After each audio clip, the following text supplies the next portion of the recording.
We all have those bad habits that we know we probably should quit, right? Those things that we just can't shake, like snacking late at night or, not drinking enough water throughout the day, spending too much time on our phones before bed. I'm so guilty of that one, guys. It's not even funny, but I'm working on it. I am working on it. Anyway, the same is true when it comes to your finances and investing. I want to share with you guys two really bad habits I stopped doing that were absolute game changers. Making a few small tweaks and not doing these things has made such a huge difference and is helping me contribute a lot more to my portfolio, which is going to help me reach financial freedom a lot faster. And I know it's going to do the same for you as well. So without further ado, let's get into it.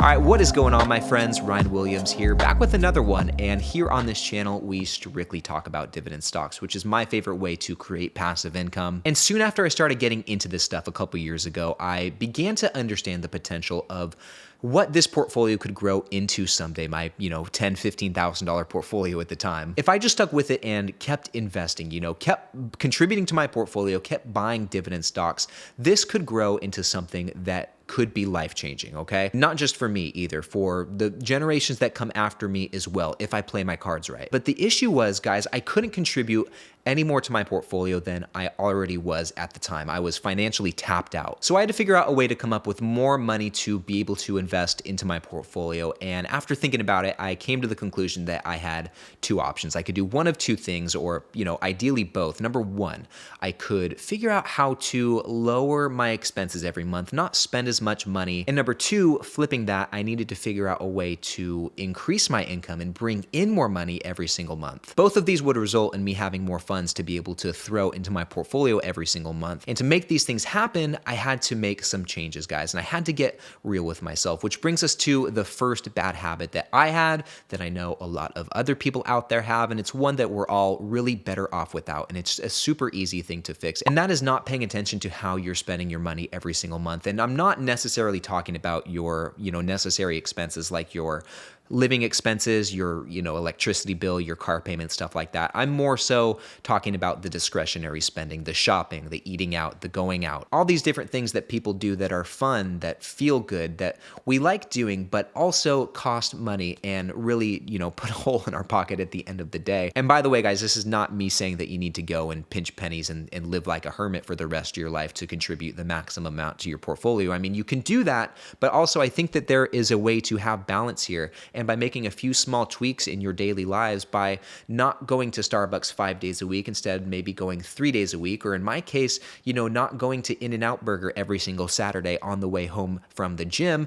by making these few small lifestyle changes, you can end up with more money in your pocket. And it might not seem like a lot, like using the In-N-Out example for myself. Every time I go to an In-N-Out Burger, it's maybe 18 to 25 bucks, And by not doing that every single weekend, although I love it, I'm saving myself probably 80 to $100+ every single month, which I can then throw into my portfolio, which makes a big deal down the road. $100 every single month saved and invested is $1,200 every single year, which is 12 grand every single decade. You would probably be surprised at all of the different ways you can finagle your finances to end up with an extra $5 in your pocket every week or an extra $100 every month. Just by figuring that out, guys, that is a step in the right direction. All right, guys, now moving on to the second bad habit that I quit, that I honestly think is even more important than the first one, but this one also is a lot harder to change because it is kind of like could be a big lifestyle change. And what I'm talking about, guys, is just, there's really no other way to say it, just wasting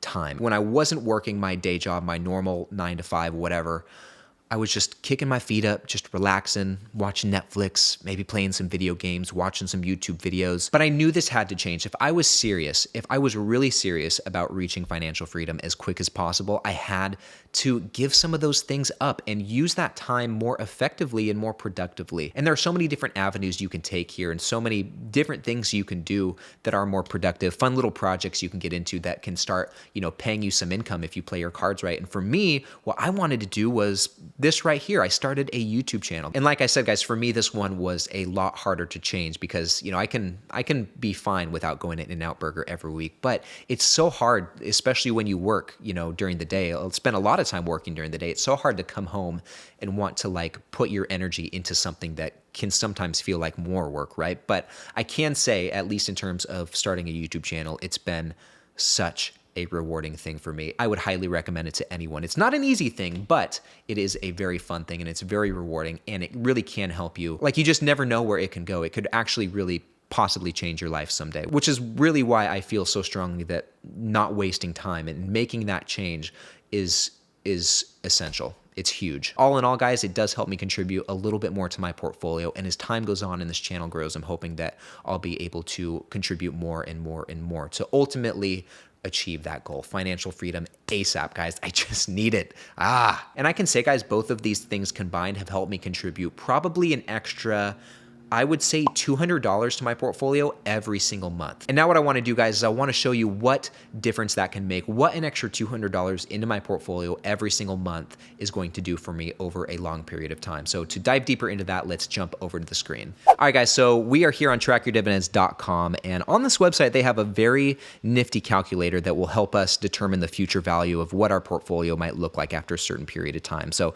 you can see over here, I have it set for 25 years. This is all of my portfolio info plugged in here. And it's pretty cool. So this is showing us right off the bat, if I don't contribute another dollar of my own money to this portfolio, in 25 years, my annual dividend income in, I guess, 2046 will be over almost $44,000 if I don't invest another penny into it and just let those dividends reinvest. So that's super cool. And then I'll have just under $400,000, which is nice too. But anyway, guys, so scrolling down, what we are going to do here is we're actually going to change these annual contributions. And so let's say that prior to these changes, guys, before, cutting back on some of my discretionary spending and, before starting a YouTube channel, I was maybe contributing like $100 per week, which comes out to $5,200 every single year. So let's update the chart to see with that amount of contribution every single year what this portfolio will look like. So by contributing $100 every single week, from where my portfolio is at now, 25 years from now, in 2046, I'll be making over $106,000 in annual dividend income just in that 25th year. And then my portfolio will be valued at about $975,000. So that's a lot better than what we saw a moment ago when I wasn't contributing any money to this portfolio and just letting the dividend reinvestments do their thing, right? So now what I want to do, now that we've seen this $106,000 in income and just under $1 million in market value, I now want to go back down here and change the annual contribution. So instead of contributing, $100 per week or $5,200 every single year, now I'm able to contribute what amounts to about an extra $200 every month or an extra $50 a week. And so instead of contributing $5,200 every single year, I'm now able to invest $7,800, which is a lot higher. But let's see how this affects my portfolio across 25 years. So let's update the chart and let's see what it spits out here. So, okay, nice. Just in that 25th year, I'm making about $35,000 more, $140,000 in annual dividend income, which is incredible. And also the portfolio value is $300,000 higher. With $100 invested every single week, the value was at just under $1 million, right? And now we're at $1,272,914. So basically like $300,000 more in this portfolio, which is a lot nicer. And having said all of this, guys, it's pretty crazy to see the difference that just these small changes today can make for you down the road, 10, 20, 25 years from now. Anyway, guys, pretty crazy stuff. So if you want to take a deeper look inside my dividend stock portfolio, then check out this video right up over here. In this one, I show you all of the dividend payments I received last month and exactly how much I made in dividends and which stocks they came from. So click on this video right here and I'll see you guys in the next one.